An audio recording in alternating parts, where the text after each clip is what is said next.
Hello students, my name is Preeti. आज हम start करेंगे एक्सरसाइज 3.1 क्लास 8 की। यहाँ पे आपको बोला गया है given here are some figures. आपको यहाँ पे फिगर्स दिए हैं कुछ। Classify each of them on the basis of the following. और आपको बोला गया है कि इनके बेसिस पर इन्हें क्या करो, आप क्लासीफाई करो। इनमें से कौन सा सिंपल कर्व है, कौन सा सिंपल क्लोज्ड कर्व है, कौन सा पॉलीगन है, कौन सा कॉन्वेक्स पॉलीगन है और कौन सा कॉनकेव पॉलीगन है। मैंने आपको अपनी पहली वाली वीडियो में, जब मैंने इंट्रो वीडियो पढ़ाई है इस चैप्टर की, उसमें मैंने आपको ये सब चीज़ें समझा दी हैं। अब जब मैं आपको इन्हें क्लासीफाई करना सिखाऊंगी तब मैं आपको दोबारा बता दूंगी ये। अब स्टार्ट करते हैं।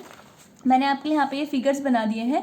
आपको सबसे पहले बोला था इसे क्लासीफाई करो सिंपल कर्व में। तो सिंपल कर्व क्या होता है, जिसका इनिशियल पॉइंट और फाइनल पॉइंट क्या होता है, सेम होता है, तो उसे बोलते हैं हम सिंपल कर्व। अब देखो क्या हुआ है, यहाँ पे देखो ये ड्रॉ था, यहाँ से शुरू हुआ और ये चला है ऐसे बना बना बना, और फिर से ये क्या हुआ, इसका इनिशियल पॉइंट और फाइनल पॉइंट क्या हो गया, एक ही जगह पर आ गया। तो ये कैसा कर्व हुआ, सिंपल कर्व। तो यहाँ पे मैं क्या लिख देती हूँ, 1। ठीक है। देन यहाँ पे इसी भी देखो, ये भी शुरुआत चला और फिर से इसका यहाँ पे आ गया, तो 2 भी क्या है हमारा, सिंपल कर्व। थर्ड वाला देखो, ये देखो अगर ये सर्कल बना तो ये एक बार बना और यहाँ पे कंप्लीट हो गया, फिर दोबारा से हमने पेन को उठाना पड़ा और नेक्स्ट सर्कल बनाना पड़ा, तो ये एक सिंपल कर्व नहीं होगा। ठीक है। अब फोर्थ वाले में देखो, इसका फाइनल पॉइंट देखो, अगर हम यहाँ से देखें, ये ड्रॉ यहाँ बना, ऐसे बना और लास्ट में क्या हुआ, यहाँ पे आके यहीं पे आके खत्म होगा। लेकिन देखो ये क्या कर रहा है, एक दूसरे को काट रहा है, यहाँ पे देखो इंटरसेक्ट हो रहा है ना। तो सिंपल कर्व वो नहीं होते जो एक दूसरे काटते हैं। अब देखो यहाँ पे, अब सिंपल कर्व की डेफिनेशन में पढ़ा था कि डज नॉट कट इटसेल्फ, वो अपने आप को नहीं काटता। देखो यहाँ पे काट रहा है तो इसलिए सिंपल कर्व नहीं है। फिफ्थ वाले पॉइंट में देखो, यहाँ पे क्या हो रहा है, जैसे ये स्टार्ट हो रहा है यहाँ पे दोबारा से आ गया, तो ये भी एक सिंपल कर्व है। तो यहाँ पे मैं क्या लिख देती हूँ, 5 भी एक सिंपल कर्व है। 6 वाले को देखो, ये भी एक सिंपल कर्व है, क्योंकि देखो यहाँ पे से आ रहा है और फिर वहीं चल जा रहा है, तो 6 भी क्या है, एक सिंपल कर्व है। वैसे 7 को देखो, यहाँ पे भी ऐसे गया और फिर दोबारा से यहाँ पे आ गया, तो ये भी क्या है, एक सिंपल कर्व है। अब 8 को देखो, 8 में क्या होगा, अगर हमने एक सर्कल बनाया, फिर हमें लाइन उठानी पड़ेगी, फिर ऐसे जाना पड़ेगा, फिर दोबारा ऐसे करना पड़ेगा, तो फिर इसलिए ये सिंपल कर्व नहीं है। अब जितने भी हमें सिंपल कर्व दिए ना, वो हमारे सिंपल क्लोज्ड कर्व भी होंगे। क्यों होंगे, देखो सिंपल क्लोज्ड कर्व, देखो ये सारे डायग्राम जितने भी, ये सारे क्लोज्ड हैं, बंद है ना। और दूसरी बात आपको पता है कि कर्व क्या होता है, सिंपल क्लोज्ड कर्व क्या होते हैं, जो अपने आप को नहीं काटते हैं और इनका भी फाइनल और इनिशियल पॉइंट क्या होता है, सेम होता है। तो यहाँ पे भी देखो, फर्स्ट वाले डायग्राम में भी ऐसा ही है, तो सिंपल क्लोज्ड कर्व 1 हो गया। ठीक है। 2 में भी आपको ऐसे ही दिख रहा है, 5 में भी आप ऐसे ही देख रहे हो। देखो 3 और 4 नहीं होंगे, क्योंकि ये देखो इसमें सर्कल क्या हुआ है, दूसरा सर्कल बनाने के लिए हमें पेन को लिफ्ट करना पड़ा है, और यहाँ पर भी देखो ये एक दूसरे को मतलब अपने आप को काट रहा है, ये भी नहीं हो सकता। 5 हो सकता है, 6 भी हो सकता है, क्योंकि ये इसमें सेम है। 7 भी हो सकता है। ठीक है।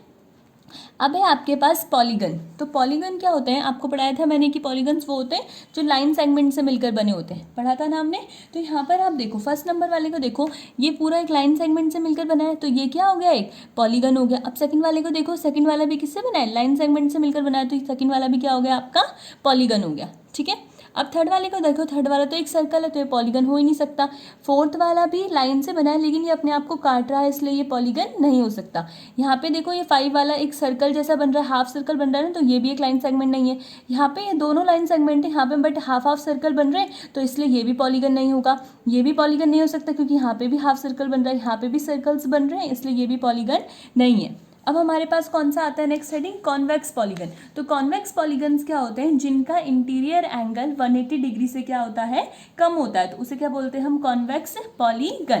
तो देखो इस वाले फर्स्ट वाले डायग्राम में देखो, बाकी एंगल्स तो छोटे हैं, 180 डिग्री से छोटे हैं, लेकिन ये वाला एंगल क्या 180 डिग्री से बड़ा है, तो इसलिए ये कॉन्वेक्स पॉलीगन नहीं हो सकता। ये हो सकता है क्योंकि देखो इसके सारे एंगल्स क्या है, 180 डिग्री से छोटे हैं, तो कॉन्वेक्स पॉलीगन कौन सा हो गया हमारा, सेकेंड वाली शेप। थर्ड वाला नहीं हो सकता, सर्कल है, ये अपने आप को ही काट रहा है, ये सब भी नहीं होंगे। वैसे ही कॉन्केव पॉलीगन्स क्या होते हैं, जो 180 डिग्री से ज़्यादा और 360 डिग्री से कम होते हैं। तो कॉन्केव पॉलीगन यहाँ पे कौन सा होगा, एक फर्स्ट वाला ही होगा, क्योंकि ये 180 डिग्री से ज़्यादा है, तो फर्स्ट वाला हमारा क्या है, कॉन्केव पॉलीगन। बाकी सब हमारे कॉन्केव पॉलीगन्स नहीं है। ठीक है।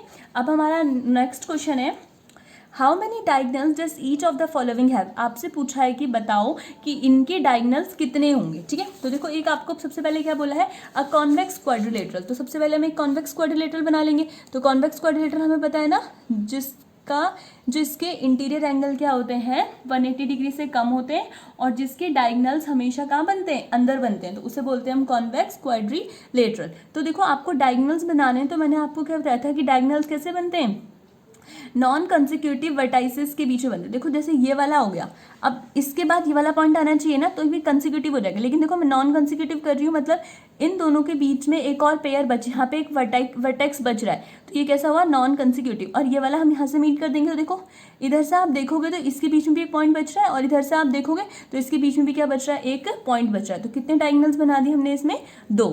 ठीक है, अब रेगुलर हेक्सागन, देखो हेक्सागन क्या होता है, हेक्सागोन भी बोलते हैं। हेक्सागोन क्या होता है, जिसकी साइड्स कितनी होती है, 6 होती है। तो देखो मैं आपके लिए एक शेप बना लेती हूँ जिसकी साइड्स कितनी होती है, 6 होती है। तो अब हम इसे ड्रॉ कर लेंगे। देखो अब यहाँ पे आप देखो, इसे बना लेते हैं पहले, इन दोनों के बीच में ये हो गया, ठीक है, इन दोनों के बीच में ये हो गया, 2 डायगोनल्स बना लिए मैंने, ठीक है। अब देखो इन दोनों के बीच में हम ऐसे बना सकते हैं, ठीक है। अब देखो क्योंकि इस लाइन के बीच में ये आ गया ना, अब इसे यहाँ पे बनाऊंगी तो यहाँ पे बन जाएगा, ठीक है। कितने बन गए हमारे, 4 बन गए, इसको इससे मिला दो, 5 हो गए, ठीक है। अब देखो अगर मैं यहाँ पे बनाती हूँ तो देखो इन दोनों के बीच में एक वर्टेक्स यहाँ पे आ रहा है, यहाँ पे बन सकता है, इन दोनों के बीच में एक वर्टेक्स आ रहा है। कितने बना दिए हमने, 1 2 3 4 5 6 7, ठीक है। यहाँ पे भी एक आ रहा है 8, ठीक है, इन दोनों के बीच में ये आ रहा है, इन दोनों के बीच में ये आ रहा है 9।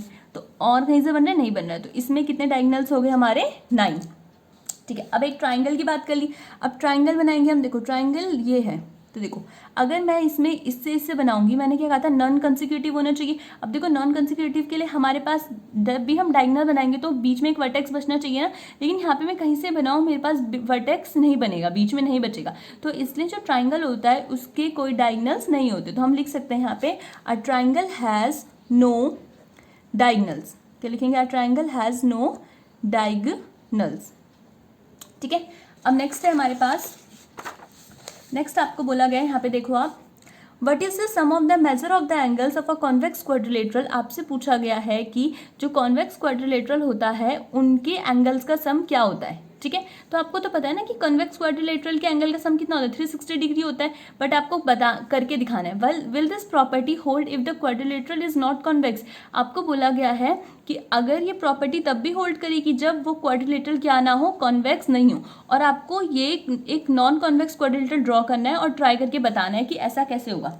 तो सबसे पहले आपको यहाँ पे ना, हम यहाँ से यहाँ तक का सॉल्व करते हैं। आपको बोला गया what is the sum of the measures of the angles of a convex quadrilateral. तो अभी हम एक कन्वेक्स क्वाड्रिलेटरल बनाएंगे और उसके एंगल को मेजर करके बताएंगे कि उनका सम कितना है। देखो यहाँ पे मैंने पहले से ही आपके लिए कन्वेक्स क्वाड्रिलेटरल ड्रॉ कर दिया है, ठीक है। अब कन्वेक्स क्वाड्रिलेटरल को मैंने 2 पार्ट्स में डिवाइड कर दिया है, ठीक है। अब देखो 2 पार्ट्स में डिवाइड किया तो देखो यहाँ पे एक ट्राइंगल बन गया ADC और यहाँ पे एक ट्राइंगल बन गया ABC। तो देखो आपने यहाँ पे देखा, let ABCD is a convex quadrilateral, ठीक है। मैंने इसे कन्वेक्स क्वाड्रिलेटरल मान लिया। अब देखो angle A plus angle B plus angle C plus angle D, इन सब का सम बताना है मुझे, है ना। इन सब का सम बताना है ना कि इनका सम कितना है। तो देखो सबसे पहले मैंने इसको 2 पार्ट्स में डिवाइड किया, तो मैं एक ट्राइंगल ADC ले लूँगी, ठीक है। तो ट्राइंगल ADC की अगर मैं बात करती हूँ तो इसमें कौन कौन सी चीज़, एंगल A है, ठीक है, एंगल A है और एंगल C है और एंगल D है। तो मतलब angle 4 plus angle 5 plus angle 6 से मिलकर क्या बनाया हमारा ADC। देखो हम इसे शॉर्ट में यहाँ पे ऐसे कर लेते हैं। देखो जो एंगल A है, एंगल A किस किस से मिलकर बना है, एंगल 1 और एंगल 6 से। तो एंगल A की जगह मैं लिख देती हूँ 1 प्लस एंगल 6, ठीक है। प्लस एंगल B किससे मिलकर बना है, एंगल B अकेला 2 है, तो यहाँ पे मैं कितना लिख दूंगी, एंगल 2। एंगल C किससे मिलकर बना है, 3 और 4 से, तो यहाँ लिख दूंगी angle 3 plus angle 4। Angle D किससे मिलकर बना है, एंगल 5 से, तो यहाँ पे लिख दूंगी एंगल 5, ठीक है। अब देखो angle 1 plus angle 6 plus angle 2 plus angle 3 plus angle 4 plus angle 5, ठीक है। अब यहाँ पे देखो एंगल 5, एंगल 6 और एंगल 4 को मैं एक साथ ला देती हूँ। एंगल 5, एंगल 6 और एंगल 4 को एक साथ ला गई और इन सबको एक साथ ला देती हूँ, किसे, एंगल 1 को, एंगल 2 को और एंगल 3 को। देखो ये तीनों मिलकर एक ट्राइंगल बना रहे हैं और ये तीनों मिलकर क्या बना रहे हैं, एक ट्राइंगल बना रहे हैं। और एंगल सम प्रॉपर्टी में हमने पढ़ा था कि ट्राइंगल की जो तीनों एंगल्स होते हैं उनका सम कितना होता है, 180 होता है। तो इन तीनों का सम कितना हो जाएगा, 180 डिग्री हो जाएगा और इन तीनों का सम भी कितना हो जाएगा, 180 डिग्री हो जाएगा। तो 180 प्लस 180 कितना हो गया आपके पास, 360 हो गया।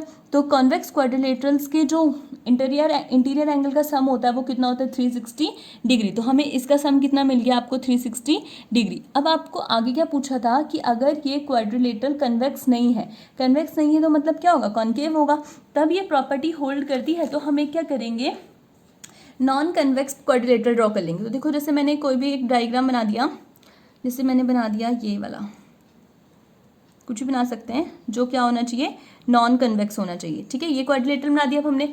अब देखो ये नॉन कन्वेक्स है, क्यों? क्योंकि यहाँ पे ये वाला जो एंगल है वो 180 डिग्री से क्या है, ज़्यादा है। अब इसे भी मैं 2 पार्ट्स में डिवाइड कर देती हूँ, ठीक है। अब देखो मैं आपको समझा देती हूँ, आप खुद कर लेना। देखो जैसे मैंने इसे 2 पार्ट्स में डिवाइड किया है, अब मैं इसका नाम रख देती हूँ A B C and D।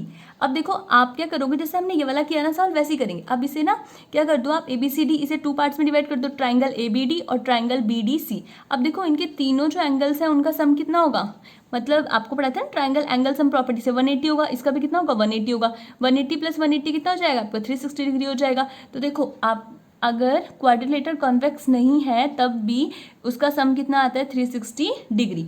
तो आपको समझ में आ गया तो आप लिख दोगे 360 डिग्री एंड यस, ठीक है।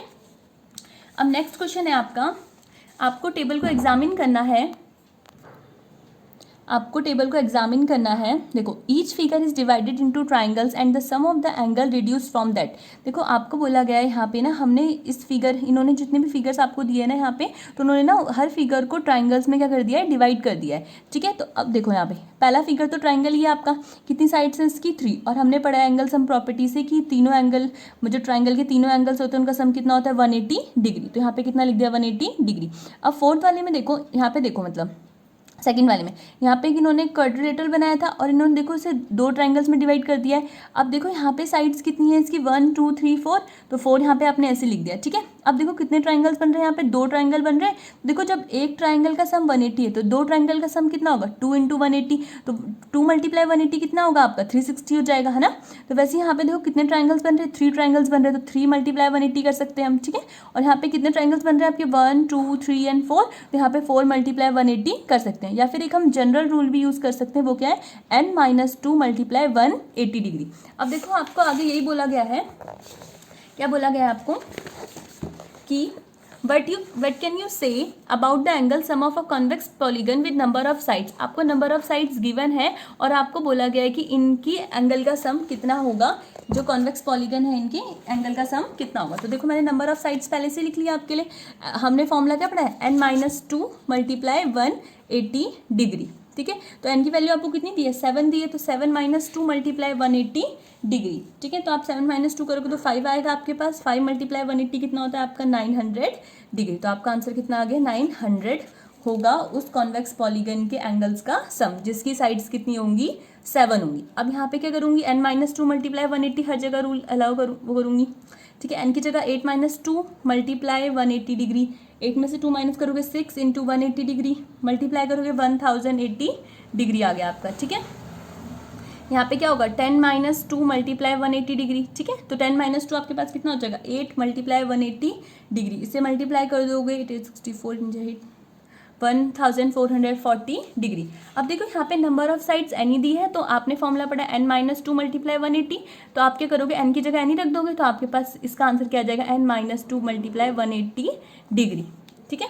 अब नेक्स्ट क्वेश्चन है आपके पास, what is a regular polygon. तो रेगुलर पॉलीगन आपने पढ़ाई थे ना पीछे, क्या बोला था मैंने आपको, रेगुलर पॉलीगन क्या होते हैं, जिनकी सारी साइड्स और सारे एंगल्स क्या होते हैं इक्वल होते हैं, उन्हें कहते हैं हम रेगुलर पॉलीगन। तो हम लिख लेंगे यहाँ पे आप पॉलीगन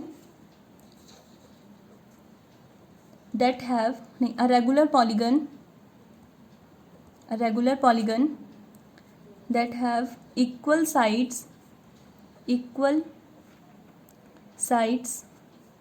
and equal angles, उसे क्या कहते हैं हम रेगुलर पॉलीगन।